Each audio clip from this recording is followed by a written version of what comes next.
ইকবাল নামের একটি ছেলে ছোটবেলা থেকেই দরিদ্র পরিবারে বড় হয়েছে। তার বাবার একটা ছোট্ট চায়ের দোকান ছিল।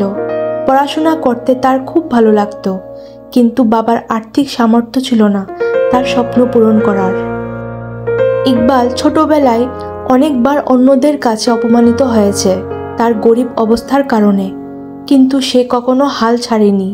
বরং সে প্রতিজ্ঞা করেছিল একদিন এমন কিছু করবে যাতে তার বাবা মা গর্ববোধ করে। স্কুলের পরে সে বাবার দোকানে চা পরিবেশন করত এবং পাশাপাশি একটি পুরনো বইয়ের দোকান থেকে কম দামে বই কিনে পড়ত। সে নিজেকে সব সময় নতুন কিছু শেখাতে চাইত। একদিন তার মাথায় একটি আইডিয়া আসে, লোকেদের জন্য মোবাইল অ্যাপ বানানো।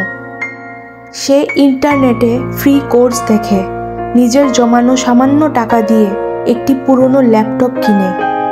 অনেক ব্যর্থতা এবং প্রচেষ্টার পরে ইকবাল একটি অ্যাপ বানায় যা খুব জনপ্রিয় হয়ে যায়।